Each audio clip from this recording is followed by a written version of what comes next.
Bien-aimés, ne soyez pas surpris comme d'une chose étrange qui vous arrive, de la fournaise qui est au milieu de vous, pour vous éprouver.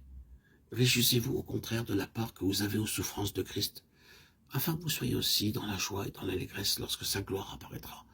1 Pierre 4, 12, 13. Nous trouvons l'expérience dans Apocalypse 2, 9, 10. Je connais tes œuvres, ta tribulation et ta pauvreté, bien que tu sois riche, et les calomnies de la part de ceux qui se disent juifs et ne le sont pas, mais qui sont une synagogue de Satan. Ne crains pas ce que tu vas souffrir. Voici, le diable jettera quelques-uns de vous en prison afin que vous soyez éprouvés. Et vous aurez une tribulation de 10 jours. Sois fidèle jusqu'à la mort, et je te donnerai la couronne de vie. C'est un honneur, un privilège que de souffrir. Nous ne pouvons pas y échapper. Le disciple n'est pas plus que le maître, ni le serviteur plus que son Seigneur. Il suffit au disciple d'être traité comme son maître, et au serviteur comme son Seigneur. En tant que croyants, nous devons vivre une vie de séparation. Nous ne pouvons pas imiter le monde, ni nous placer sous le même joug que les incroyants. 2 Corinthiens 6, 14 à 17. Vivre une vie de complète séparation.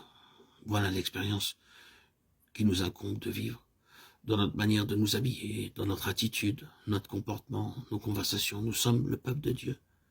Nous devons être gouvernés par la parole de Dieu et montrer par nos conversations, notre habillement, nos goûts, la musique ou tout autre centre d'intérêt que son nom est glorifié. Une toute autre expérience est celle mentionnée dans Apocalypse de 18 à 20. Écrit à l'ange de l'église de Thyatire, voici ce que dit le Fils de Dieu, celui qui a les yeux comme une flamme de feu et dont les pieds sont semblables à de l'airain ardent. Je connais tes œuvres, ton amour, ta foi, ton fidèle service, ta constance et tes dernières œuvres plus nombreuses que les premières.